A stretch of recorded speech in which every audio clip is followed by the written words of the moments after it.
Mina olen Ave Matteus ja nagu öeldud või õigemini nagu siin mul slaididel juba kirjas on, et haarasin sõnasabast kinni, kui ma nägin seda programmi, mis oli välja kuulutatud, et noortekirjanduse analüüsib Ave Matteus, et sellest analüüsi mõistest natukene haarasin kinni ja mõtlesin, et ma nagu üsna sageli, kui ma loen mingisuguseid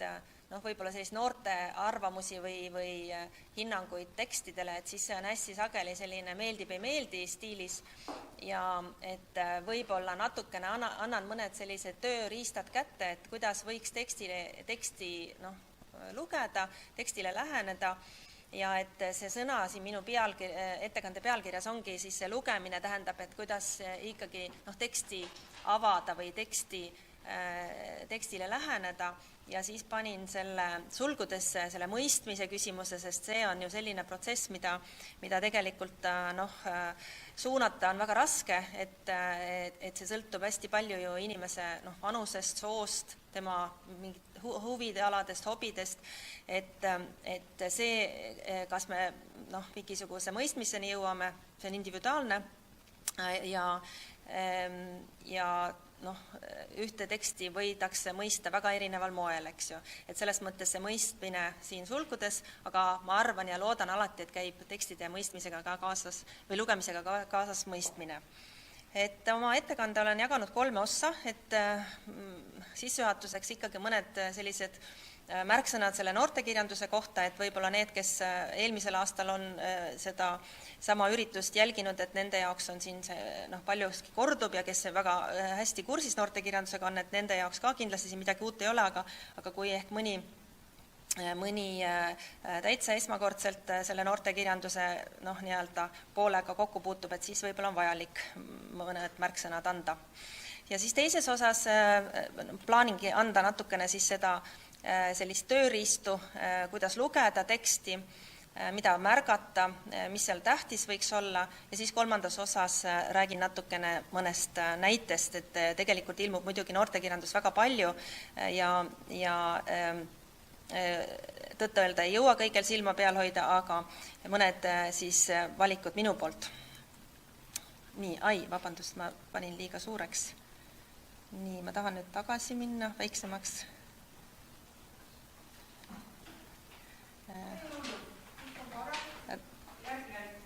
Ahah, jaa, ma sain, et vale klahvi peale vajutasin. Jaa, et noortekirjandus, nagu meil siin pealkirjas kõlab, mis see on? See on üks kõige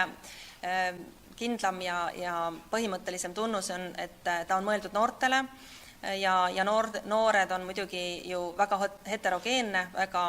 väga eripalgeline grupp ja kuna neid tekst ja kuna noorus, siis selline eluetapp lapsepõlve ja täiskasvanu ea vahel algab juba väga vara, et 10. eluaastast, mõni räägib isegi 12. eluaastast ja võib-olla ei lõppegi ära, ehk jätkub ka täiskasvanu põlves veel hingelt noor, tahame olla väljanägemiselt noor, et siis see vanuserühm on ka hästi lai, et nii orienteeruvalt 12 kuni 21 võiks siis pidada noortekirjanduse sihtrühma, kellele see kirjandus on mõeldud. Ja selle laia vanuse diapasooni sees siis omakorda võib loomulikult eristada alarühmi, et murdealised või siis ka teismelised, kellele mõeldud ikkagi ühtemoodi võib-olla spetsiifilised teemad, siis noorukid, vanuses siis 16-18 või siis 21, et see on ju ka mõnes mõttes meil siin selline seaduses määratletud piirid, eks ju, 21. eluaastal tohib seal hasartmänge hakata mängima ja nii edasi, eks ju. Et samas see noorukite kirjandus läheb juba sujuvalt üle ka noorte täiskasvanute kirjanduseks, millel ei ole enam siis seda lõpp-punkti või mingisugust lõpp-piirangut ja see jääb niisuguseks väga võib-olla ka ujuvaks ja laialivalguvaks nähtuseks. Ja siis on käibel ka veel selline mõiste nagu noorkirjandus, ehk see on siis kirjandus, mida loob noor autor noorele lugejale ja noorest inimesest, et on täitsa kena ja minule meeldib ka see 3 N-i reegel, nagu Priit Kruus selle kunagi käibele tõi, et noorelt, noorest ja noorele. Ja noortekirjandus siis räägib noore inimese mõtetest, tunnetest, tema tegemistest, noore inimese elust ja loomulikult seal on siis ikkagi teatud kindlad spetsiifilised teemad, mis huvi pakuvad. Ja sellepärast ka on kindlasti see noortekirjandus selline hästi spetsiifilise ikkagi võib-olla võttestikuga või sellise tehnikatega kirjandus, et need on ikkagi noored, kes on sotsiaalselt, psühholoogiliselt, vaimselt veel nii-öelda murdeeas või ebaküpsed ja sellepärast need tekstid võivad olla ka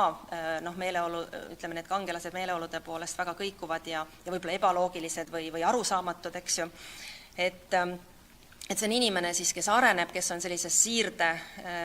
olekus, ta siirdub siis ühest võib-olla sellisest seisundist ja ühest faasist, elufaasist teise ja selles siirde olekus siis ei tunta ennast ei ühes ega teises faasis enam päris kindlana ja sellepärast identiteedi küsimused mängivad väga palju ja tähtsat rolli. Ja et kõige laiemas plaanis on siis need küsimused, kes ma olen, kelleks ma saan,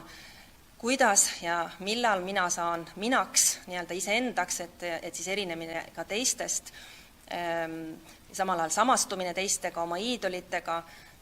erinemine ja lahknemine oma vanemate põhimõtetest ja väärtushinnangutest ja samas siis ikkagi nende uute selliste sihtide ja eesmärkide seadmine. Ja loomulikult see on keeruline iga, sellega käib kaasas terve hunnik raskusi, probleeme, tabude rikkumisi, iseseisvumise valu, sest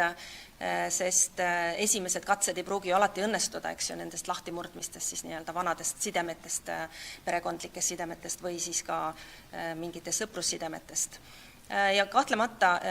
on siis selle noore inimese elu üheks sellises võtmeküsimuseks on ikkagi inimsuhted, sõprus, armastus, intiimelu algus ja need teemad peaaegu leiduvad igas noorteraamatus, mitte päris kõigis, aga see on tähtis valdkond. Et noortekirjandust ilmub kõikides põhiliikides, et on olemas noorteluulet, on olemas noorte näidendeid, muidugi näidendeid kindlasti kõige vähem, aga põhiliigiks on ikkagi proosa, sest need on siis jutustused, mahukamad romaanid ja viimasel ajal me oleme ju tunnistajaks siis ikkagi ka sellistele sarjadele, et lood kestavad 2, 3 ja nii edasi osa või jagu. Jälle ma vajutan valesse kohta. Nii, aga siis veel üks teinegi slaid siis sellest noortekirjandusest, et tähtis on ka silmas pidada, et see noortekirjandus on väga ajakajaline, ehk ta vananeb kiiresti ja põhjuseks see, et ta peab ju käima kaasas selle noore inimese eluga, tema hobidega, tema eelistustega, olgu need riide või mingisugused muusikaeelistused, subkultuuride eelistused ja sellepärast, nagu öeldakse ka, et iga noor põlvkond vajab oma noortekirjandust, aga samas mulle tundub, et see kiirenemine, nii-öelda see vananemise kiirenemine on tegelikult siin ikkagi võib-olla viimase 10 aasta fenomen või 20 aasta fenomen, sellepärast et meil on näiteks 20. sajandist ju terve rida noorte tekste, mis kõlbavad lugeda tänapäevalgi, et loomulikult seal ei ole mingisuguseid nutiseadmeid ja inimesed käivad veidralt riides, võib-olla natukene ka mõtlevad imelikult, aga tegelikult need probleemid on ikkagi jäänud samaks ja me loeme seda Kadrit, me loeme Teraspoissi, et eks ju nemad on juba vaata et 100 aasta vanused siin, kui mõelda nende ilmumisaja kontekstide peale. Nii et see kiirenemine ja vananemine, noortekirjanduse vananemine on ikkagi selline viimase 10 või 20 nähtus minu meelest. Ja et selle noortekirjanduse funktsioon, et miks meil seda vaja on, miks seda loetakse, miks seda kirjutatakse, ta pakub ikkagi noorele samastumisvõimalust, neid nii-öelda selliseid võimalikke mudeleid ja eeskujusid, mille järgi joonduda, mille üle mõtiskleda, millest ka võib-olla eemale hoiduda, ehk ta aitab noorel küpseda sotsiaalses plaanis, emotsionaalses plaanis, mõjub teraapilisena, ennetavana, kõige laiemalt siis horisondi avardamisena. Ja loomulikult pakub noortekirjandus ka ikkagi meelelahutust, nagu igasugune kirjandus, et see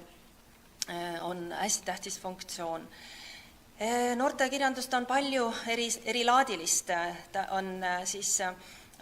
realistlikku ja fantastilist, nagu kui jääda kahe sellise äärmuse vahele, et kui Eestis algas selline plahvatuslik noortekirjanduse väljaandmine, see oli siis 21. sajandi alguses, et siis domineeris selgelt realistlik laad, ehk kirjutati selliseid probleemraamatuid noorte elus siin ja praegu, kaasaja ühiskonnas, aga siis juba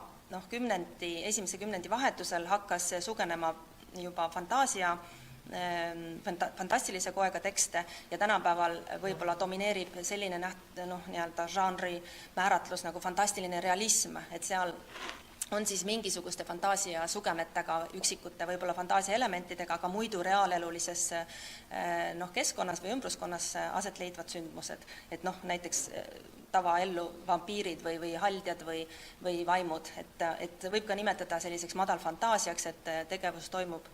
siis meile tuttavas ümbruses, aga sinna siis midagi erakordset fantastilist sekkub. Ja võib veel üritada neid siis selliseid liigitamise, struktureerimise võimalusi pakkuda, et siis karakterikesksed ehk tegelasekesksed, need on valdavalt arengulood, eks ju, kangelane läbib mingisuguse küpsemise protsessi, mingisuguse muutumise protsessi ja siis probleemikesksed, ehk seal on siis mingisugune kriisiolukord, et tüüpilisemad on muidugi mingisugused kiusamisega seotud probleemid, ma ei tea, rasestumine, teismelise rasestumine, narkomaania, sellised probleemid, millega siis noor või noortekamp, mitu noort silmitsi seisab. Ja temaatiliselt narratiivi mõttes ja ka jutustamissituatsioonilt on need väga rikkalikud, et nendest tuleb siin natuke juttu ka.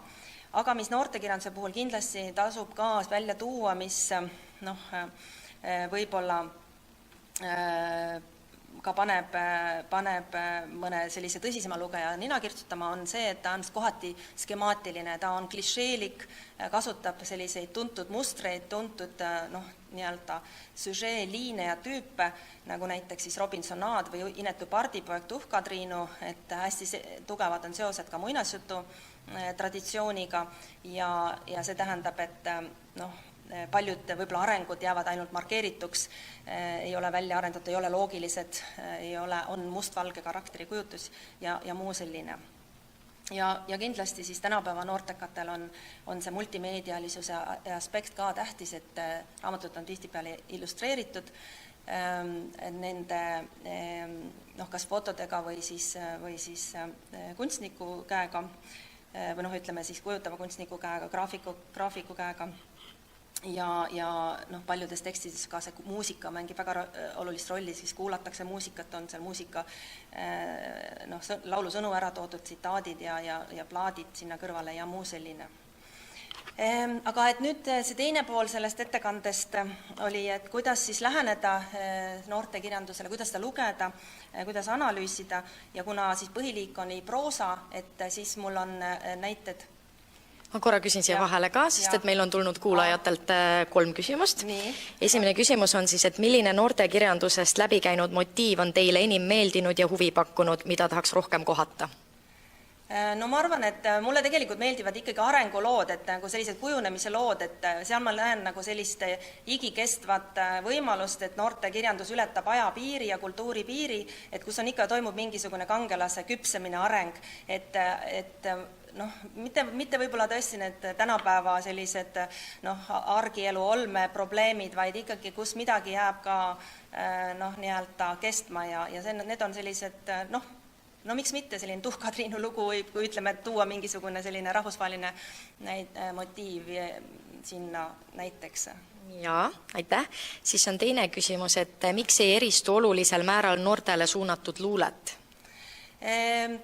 tähendab, kindlasti eristub, et ma arvan lihtsalt, et meil on nagu noorte luule uurimisega võib-olla vähem tegeletud, et see noorte luulega võib-olla ei afišeeri ennast kui nagu väga noorte luule, et nad püüavad ikkagi olla üldine luule, kõiki kõnetada, et meil on ju, eks ju, Värske Rõhk on keskendunud noorte luulele, aga samas on meil ka punkluuled, kõik niisugused nagu subkultuurilised kogumikud, eks ju. Nii et ma arvan, et need luuletajad tahavad olla tõesti kõnetada laiemat publikut ja oma mässumeelsust, oma armuvalu ja probleeme mitte ainult võib-olla siis sellisele omasugusele ehk vahendada, aga ma arvan ka, et põhjus võib olla sellepärast, et me lihtsalt pole sellega väga palju tegelenud, et pole lihtsalt õppinud veel vaatama selle noorte luule peale kui spetsiifilise nähtuse peale. Jaa, aitäh. Ja viimane küsimus praeguseks, et millised on Eesti noortekirjanduse tüvitekstid, millistel viimase 5–10 aastal ilmunud noorte romaanidest on potentsiaali saada tüvitekstiks? No ma arvan, et üks ja kindlasti ilma kõhkluseta tüvitekst on ikkagi Aidi Valliku Anni lugude sari, triloogia, sest see lihtsalt oli esimene niisugune uue aja tekst ja samas ta kasutab hästi palju sellist klassikalise traditsiooni võttestikku, näiteks nagu päevik, eks ju, seesama niisugune tüüpiline muinasjutuskeem, kangelane satub konflikti oma siis vanematega vastasmängijaga, käib ära rannakuteel, nii-öelda seal pidudel ja omandab kogemusi, aga siis ta pöördub nii-öelda rahunenuna ja leppinuna koju tagasi. Et kindlasti Anni lood on minu meelest see tüvitekst ja ma usun, et tegelikult siis ütleme siis meeskangelasega või meestegelasega ikkagi mulle tundub, et 0 punkt. Et 0 punkt on samamoodi, et see on hästi, seal on, ütleme, palju sellist tegevustikku, mis võib-olla oleks tugevama toimetamisega võinud teksti paremaks teha, aga seal nad on ja samas see Johannes Tamme lugu on ikkagi ka niisugune arhetüüpne, et ma arvan, et need 2 teksti jäävad veel pikemaks ehk. Et kas nüüd, ma ei tea, kas 50 aasta pärast loetakse, aga igal juhul praegu ma usun, et nad on ka veel ikkagi noorte lugemislaual. Aitäh! Jaa, aga ma lähen siis oma jutuga edasi, et siin on siis nii-öelda need põhilised sellised proosateksti analüüsimise nii-öelda tasandid või kategooriad, eks ju, et noorte lugudes üldiselt mängib keskset rolli ka ikkagi kiiresti vahelduv aktiivne sündmustik, et peab midagi alati juhtuma, et ei taha noor inimene lugeda mingeid pikki kirjeldusi ja mingisuguseid heietusi, kuigi vahelduseks võivad ka sellised tekstid, nagu näiteks siin Kaia Raudsepa Nähtamatu tüdruk huvitavad olla, aga üldiselt on tempokad, dünaamilised, seal toimub palju. Ja mis nüüd siin võib-olla oluline on, et kui näiteks lugeda teksti, et siis kindlasti tasub mõelda selle peale, et see, kuidas need sündmused tekstis on esitatud, et need ei pruugi ju kokku langeda sellise loogilise ja ajalist-põhjusliku järgnevusega. Ehk et me näeme ju kirjanduses üldiselt, eriti siis moodsas kirjanduses, et jutustus võib olla või lugu võib olla esitatud tagant ettepoole, võib olla see sündmuste jada täiesti segipaisatud ja ma tõin siia näitena need tekstid, mida tõenäoliselt kõik hästi tunnevad, et kus ongi just nimelt kasutatud selliseid võtteid, millest siin praegu jutt on, eks ju, et nagu te teate loodetavasti, see Sass-Enno Mina olin siin algab ju tegelikult tagantpoolt ettepoole, ehk et peategelane Rass kukub kinni, ta satub eeluurimisvanglasse ja paneb siis selle eeluurimisvanglas viibitud aja jooksul oma loo kirja, hakkab kerima nii-öelda tagantpoolt ettepoole, et miks ta niimoodi sinna sattus, eks ju. Ja vahepeal ta loomulikult hüppab ka veel edasi-tagasi, kord vaatab sinna lapsepõlve, kord jälle mingisugustesse muudesse eluperioodidesse, et see on hästi tüüpiline, et nii-öelda see loos esitatud sündmustik, mida me loeme, et see ei pruugi üldse kokku langeda nii-öelda loogilise sündmuste jadaga. Ja et kui nüüd teksti ka veel vaadata, eks ju, lugeda selles sündmustiku mõttes, et siis milline on algus, kas ta algab, eks ju, ootamatult in medias res, nagu see sõna ühend kõlab, nagu näiteks siis seesama rassilugu, põmm, et algabki kohe ropu sõnavalinguga, eks, ja milline lõpp ja kas seal on mingisuguseid selliseid tõuse või kulminatsioone, niisugusi võib-olla konflikte, mis kerivad ja siis saavad lõpplahenduse või jääb see lõpp ka lahtiseks. No raamjutustus loomulikult ka on huvitav teema, et kus siis tagantjärele või tähendab, pannakse see lugu, see noore lugu siis nagu raami sisse. Ja natukene juba vihjasin siin selles üldises sissejuhatuses noortekirjanduse nii-öelda spetsiifikasse, et tähtsad on siin sellised püsimotiivid või niisugused kindlad teemad, et motiiv on see, mis siis käivitab sündmuse, see on siis mingisugune näiteks konflikt, võib olla tüdruk kahe poisi vahel, võib olla konflikt vanematega, et tegelikult on olemas sellised suured, laiad leksikonid, motiivide leksikonid kirjanduse kohta ja me leiame sealt päris palju tuttavat, nagu öeldud, palju muinasjutu mustreid ja motiive leidub ka noortekirjanduses. Ja muidugi teema, see on kõige üldisemalt mõeldes siis see kujutatud ainevaldkond, eks ju. Noortekirjanduse teemasid juba nimetasime, see on sõprus, armastus, see on iseseisvumine, kodust väljaminek, maailma otsima, silmaringi avardama. Ja sellega seoses ongi olemas sellised nagu niinimetatud meister- või baasjutustused, et need on sellised sündmustiku põhistruktuurid, mida annabki koondada nagu mingisuguse paari märksõna alla, näiteks nagu missioon, et selline noorte raamatu kangelane tihtipeale või ka ei pea olema noorteraamat, täidab mingit missiooni, tal on mingisugune nii-öelda ülesanne, näiteks keegi tungib tema kodumaale või tema, ma ei tea, perekonnale kallale ja siis ta läheb seda vabastama, eks, me näeme sellist Inglite linnas on see sama muster, et lähevad noored nagu nii-öelda siis uurima ja välja selgitama, miks on see nii-öelda lockdown toimunud või nii-öelda see kollapsel toimunud. Et sellist leidub ka päris palju, niisugust jällegi sellist üsna kindlate mallide järgi, struktuuride järgi konstrueeritud lugusid ja sellepärast võib ka öelda, et noortekirjandus võib paigutada ka nagu žanrikirjanduse alla, et ta nagu kasutab teatud kindlaid mustreid. Siis tähtis ja sugugi mitte väheoluline ei ole see, et millal ja kus midagi toimub, et siis tegevuse aeg ja ruum ja need on hästi huvitavad ja laiad kategooriad tegelikult, et mis hetkel tegevus algab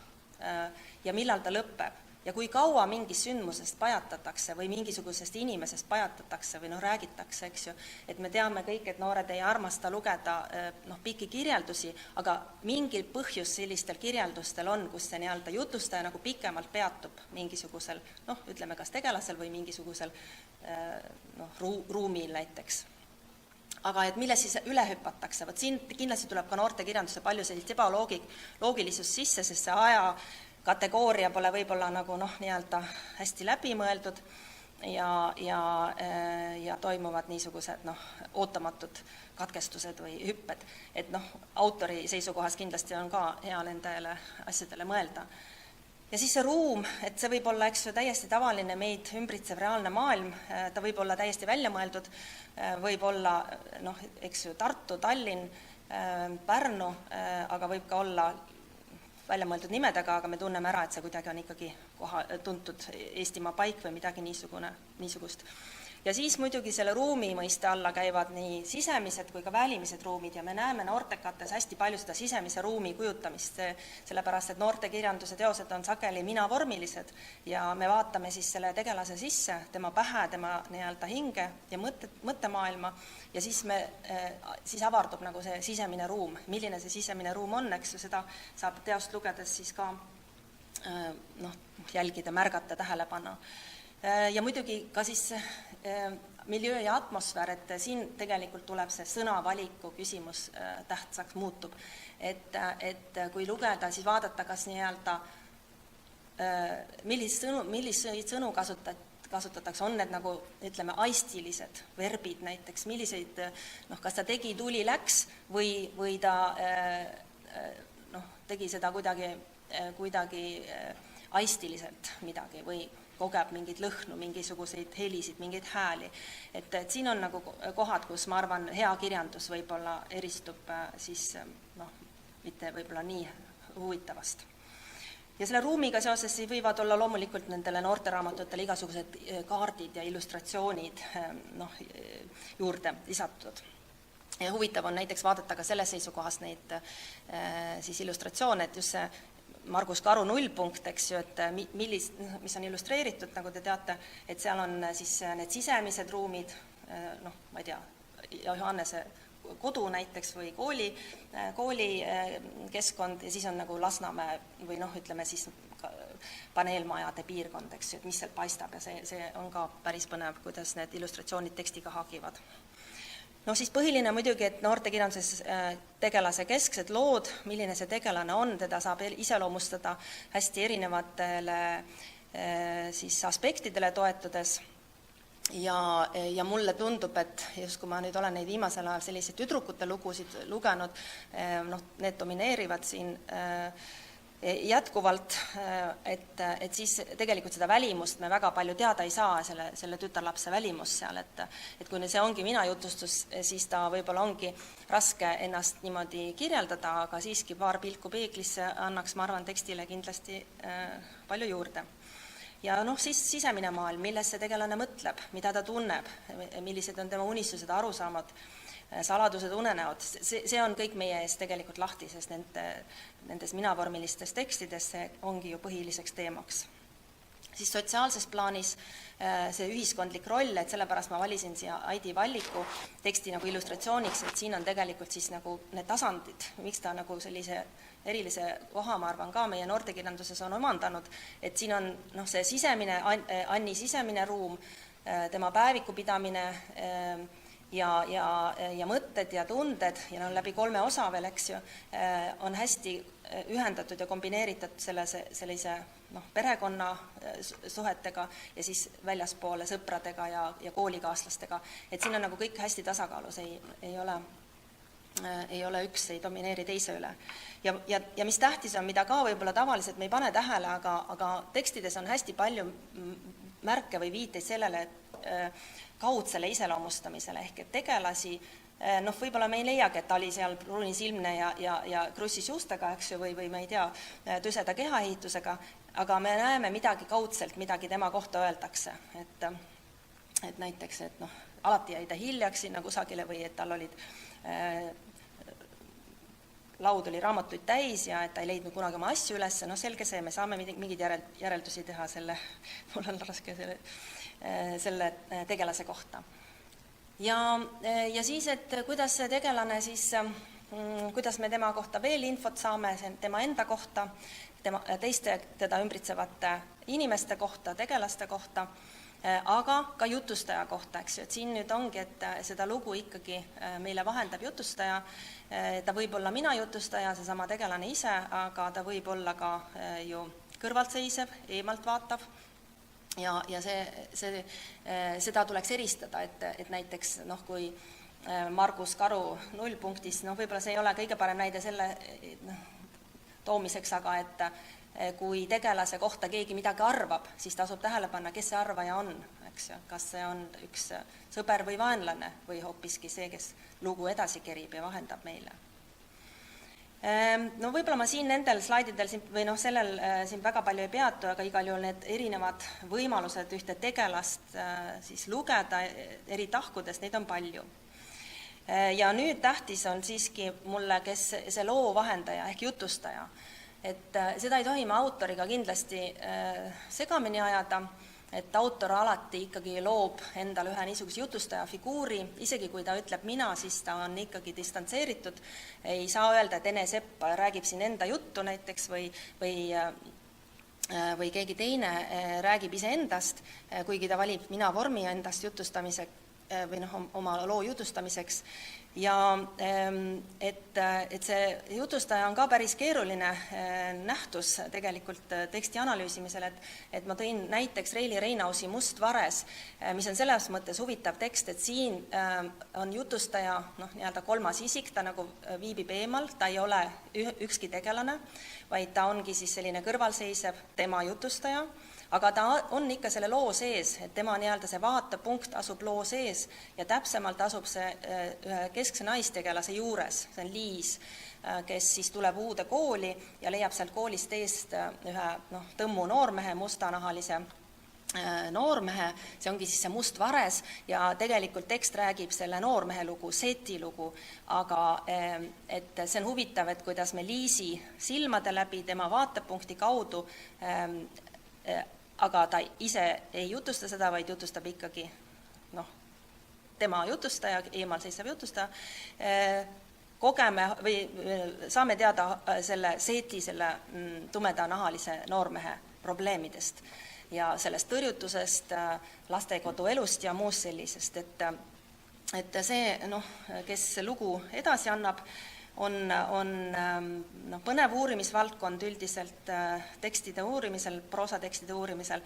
ja siin on nagu mänguruumiga autoril päris palju, et üldiselt on need tema jutustajaga tekstid ja mida mahukamad nad on, siis need vaatepunktid võivad ju nihkuda, ta võib kord hüpata ühe tegelase sisse ja siis jälle teise tegelase sisse, et seal on nagu mänguruumi palju rohkem, kui võtta mina perspektiiv, sest siis sa oled nagu kinni, sa oled nagu piiratud ühe vaatega asjadele. Ja ma julgustan kindlasti autorid võib-olla rohkem valima seda tema jutustust, mis muidugi eeldab võib-olla suuremat sisseelamist üldse nendesse tegelaskujudesse. Nii, aga et siis ma ei tea, kas vahepeal on mingid küsimused? Jaa, kuulajad on päris aktiivsed, siin on päris palju küsimusi, ma küsin mõned, vaatame, palju me jõuame. Aga esimene siis oleks, et kas eestikeelsed graafilised romaanid võiks aidata kirjandusel rohkem jõuda või vastupidi viikse nad kirjandusest eemale? Ei, ma arvan, et kindlasti need on hästi olulised ja need on ju väga populaarsed maailmas ka. Ja mul on hea meel, et on Eestis ka neid tulnud. Ma arvan, et see võib olla, nii nagu koomiksite puhul öeldakse väikeste laste lugemise harjumise kujundamiseks, et alustada ikkagi pildimaailmast ja siis liikuda nii-öelda keerulisemate või rohkema tekstiga näidete poole, raamatute juurde. Nii et kindlasti. Et mina leian, et see on väga teretulnud ja tervitatav. Kuidas sattusite just noortekirjandust uurima? Ma arvan, et see oli mingisugune ülikooli töö, et ma ülikoolis vist algas lastekirjandusest, aga siis kui mina ülikoolis käisin, siis noortekirjandus niisuguse nii-öelda suures mahus ja plahvatusliku nii-öelda tulekuga polnud veel ja siis olidki need esimesed seal Aidi Vallikud ja Jaan Tangsood ja muud sellised 2000-ndate alguse autorid, eks ju. Ja siis ma sinna jäingi ja see tundus väga huvitav ja nüüd ma enam sellest lahti ei saa lasta, ei ole jõudnud või ei lase. Ja aitäh. Mida taksite edasi õppima minna noorel, kellele meeldib väga lugeda? No mingit filoloogilist valdkonda ikka soovitan sellepärast, aga samas ega lugemine, teate, kui ma töötan ülikoolis ja mis on väga huvitav, on see, et meile tuleb sinna juriste, et nad tulevad nagu magistriõppesse ja ei möödu vast aastatki, kui ei oleks meil juriste, kes loevad väga palju ja väga nii-öelda tõsiselt ja peavad lugemispäevikuid ja nii edasi, et ma arvan, et ega ükski valdkond ei ole halb, et kui on lugeja inimene, siis tal ongi võib-olla raske valida, sest tal on lihtsalt niivõrd palju huvisid ja võimalusi, aga filoloogia alati kutsub ja see on väga lai valdkond ja võimalusi avaralt ja rohkesti. Ma võtan praegu ühe küsimus veel ja kui lõpus aega jääb, siis saame teiste juurde tagasi tulla,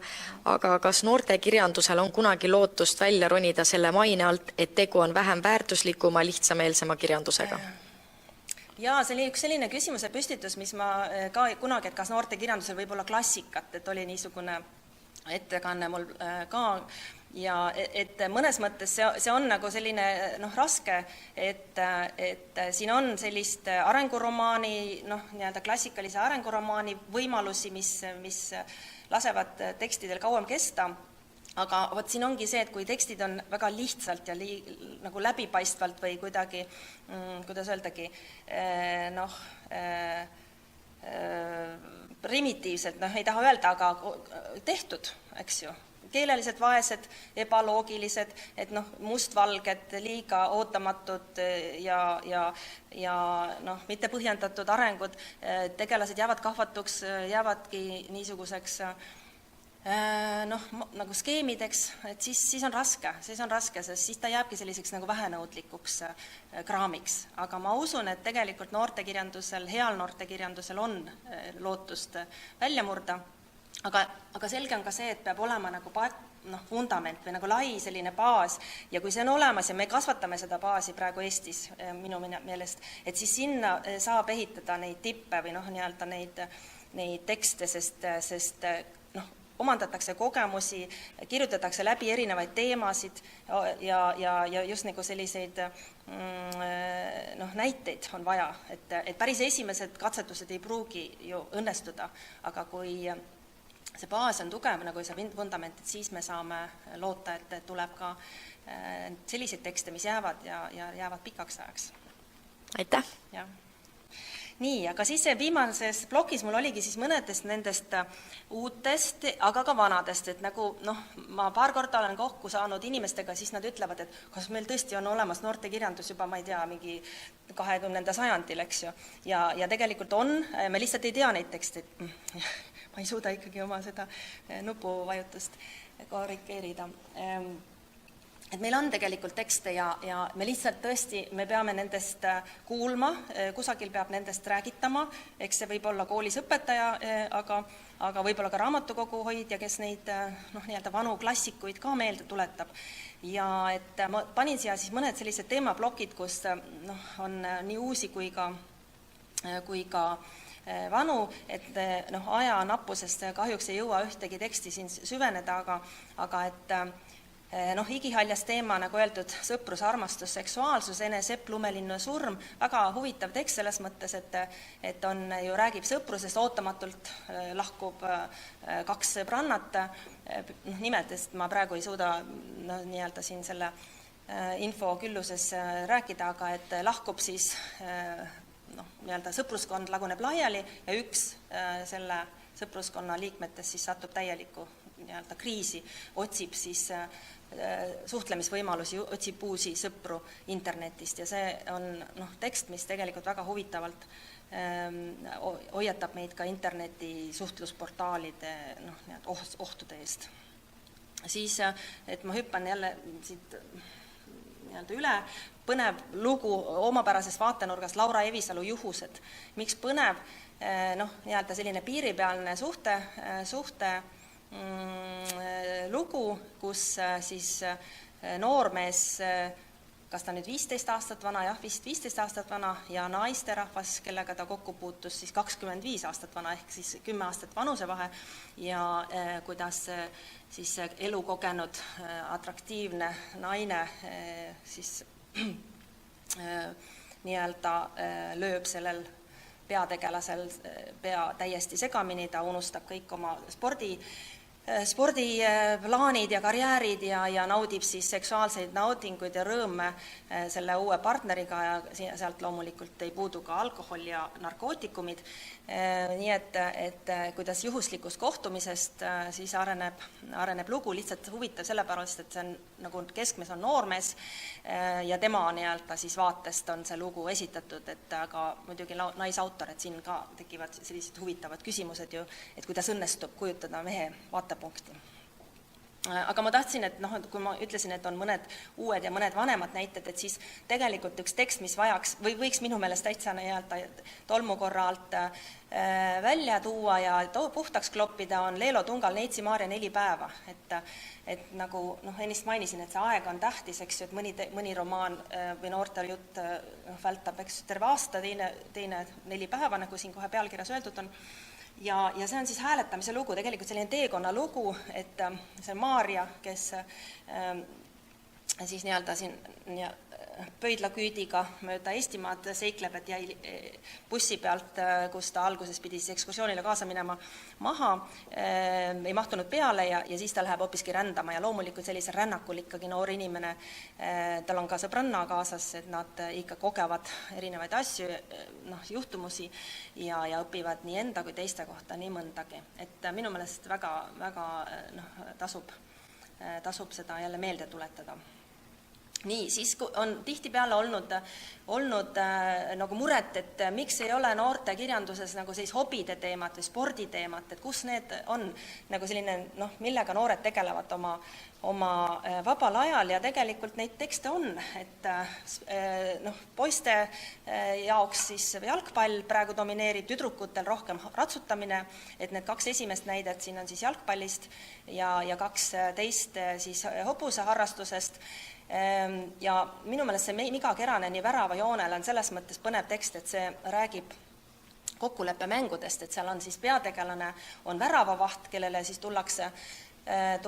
treener enne siis mängu algust, ütleb, et sa pead sellel kellaajal selle värava sisse laskma, et siis sa nii-öelda su karjäär selles klubis on garanteeritud ja siis kogu see tekst tegelikult keerneb selle üle, kuidas see poiss mõtleb, kes see nii-öelda reetija oli ja kuidas tema jõudis jalgpalli juurde ja kuidas kas ta läheb sellele kokkuleppele või ei lähe, et see minu meelest väga huvitav tekst, mis on kuidagi jäänud tähelepanuta. Ja samal ajal siis meil on üks klassik, noortekirjanduse klassik, ehk siis Richard Janno Vutimehed, et miks need klassikalised vanad tekstid ka nagu minu meelest huvitavad on, et nad annavad meile sissevaate sellesse vanasse aega, nad aitavad meil ka nagu mõista ajalugu ja vot siin selles mõttes põnev, et see on siis tegelikult 2-osaline, teine osa ilmus küll väga palju hiljem, aga sündmused siis kujutavad 20. sajandi algust Tallinna olusid. Ja siin on lisaks siis jalgpallile, millega poisid siis aega veedavad, on ka rahvussuhted põnevad, et mulle tundub, et see rahvussuhete teema on siin Eesti noortekirjanduses jäänud liiga tähelepanuta, et tegelikult meil on ju päris erinev rahvuslik kooslus ja siin on siis loomulikult Eesti ja Saksa poisid omavahel nii-öelda vastamisi ja arusaadavalt neil on siis ka suured sotsiaalsed lõhed, lisaks sellistele keelelistele, kultuurilistele lõhedele, aga tekst, mis küll keelekasutuse poolest võib-olla on oma aja nii-öelda näide, aga oma sisu, oma sõnumi, oma nii-öelda tegelaskujutuse ja probleemipüstituse poolest aktuaalne tänapäevanigi. Nii. No siis on uus ja huvitav või kas nüüd uus, aga et igihaljas võib isegi öelda ikkagi see uuemates noortekates siis narkomaania krimi põnevus, et siin ju esimesena nimetatud tekst, mis ju sai ka selle hea noorteraamatu Kleebise möödunud aastal ilmunud tekstide hulgas, et see on ütleme niimoodi, et kui seda lugeda, et siis esimene ütleks 4/5 kindlasti noortekas, aga pärast keeras nagu täitsa teise lehekülje ja jäi kõik väga lahtiseks need otsad, et ma arvan, et sellele tuleb järg, sest see õiglustunne, mis kannatada sai, et sellega vist ei taha lugejad leppida, et ühesõnaga narkoärisse on ennast mässinud noored inimesed, 2 nendest kaotab üsna loo alguses elu ja siis 3. hakkab uurima neid asju ja kuhu ta siis omadega välja jõuab. Nii et iseenesest huvitav lugu, aga mulle täitsa ootamatu ja tõtt-öelda ka ebaloogilisena tundunud lõpplahendus. Ja siis, et olla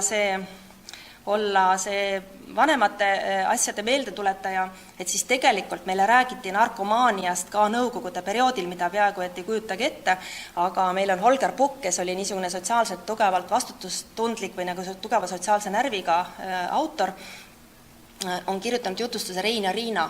Ja vot selles jutustuses see Riina on narkosõltlane, et ta on tegelikult tabletisõltlane ja ta saab siis seda doosi, saab ühelt poistekambalt, selliselt kuritegelikult ja kaagikambalt ja siis sekkub asjadesse Rein, kes on selline vaene ja peab nii-öelda oma pere aitamiseks, pere on tal ainult emast koosneb, raha teenima ja et niisugune teema püstitus juba nõukogude perioodil tundus täitsa ootamatu ja huvitav, võib-olla tekst, mis võiks ka nii-öelda tolmu korra alt välja otsida ja taas taas au sisse tõsta või uuesti lugeda. Sest see tõstatab ka palju niisugusi küsimusi, mis ei ole tänapäeval kaotanud aktuaalsust. Siis noortekirjanduse, eriti uuema noortekirjanduse niisugused stampteemad on kahtlemata õnnetused, haigused, surm, et õnnetused võivad juhtuda muidugi nii noorte lähedastega kui ka nende endiga ja mõnel on lõpplahendus positiivne, mõnel mitte nii. Ja et siin nagu valik, Kaia Raudsepp on siin, eks ju, olnud möödunud aastal väga hinnatud lugejate poolt ja tõesti tal on tekstid, mis kriibivad hinge ja on huvitavad lugeda, tõstatab tõsiseid teemasid siis vägistamise nii-öelda tagajärjel, see traumatöö või siis niisuguse vaimse tervise murede koorma all olemine. Ja Elis Grigor muidugi söömishäiretest rääkiv lugu, varustatud ka hästi paljude niisuguse informatiivse materjaliga, kus saab siis igaüks ka järele lugeda teaduslikult tõestatud uuringuid nendest tekstidest. Ja muidugi siis, nagu ma mainisin, see mul viimane slaid ka, et kohe saab aeg, ma tean otsa või ongi juba saanud, aga ma selle viimase ka veel siin ikkagi tahaksin teile panna tahvlile, et ulme, nagu mainitud, siis see niinimetatud fantastiline realism, mis on kerkinud jõuliselt esile, siin on hästi palju uusi nimesid, see on viimase 10 aasta tohutult intensiivne areng on toimunud ja väga erinevat laadi tekste on siis teaduslik tehnilist ulmet, on niisugust imeulmet või fantasid, on horrorit ja huvitav on siin kindlasti see, et autorid kasutavad ka seda Eesti mütoloogiat, Eesti pärimust, et eriti Reili Reinaus, kes siis kõikides minu teada oma ulmesugematega või fantastiliste sugematega tekstides toetub Eesti pärimusele ja see ära lubatud siis nagu värske tekst, mis siis tegeleb nagu satanismi teemaga ja üsna sünge, et seda võib-olla isegi sellele murdealisele nooremale vanurserühmale ei soovitaks. Ja siis noorematele Van Looperi Inglite linn, nagu ennist mainisin, et see on selline missiooni lugu, kui panna sellise masterploti või siis sellise meisterjutustuse ka opereerides, et see kindlasti ka, ma arvan, on üks põnev tekst, mis on siia möödunud aastad meie noortekirjanduse laudu rikastanud või lugemisvõimalusi rikastanud. Nii, aga ma olen nüüd oma ajast üle läinud ja kahjuks ma nendest tekstidest muidugi oleks tahtnud rohkem rääkida ja rohkematest, aga võib-olla mõni valik siis aitab orienteeruda siis nendes teemades.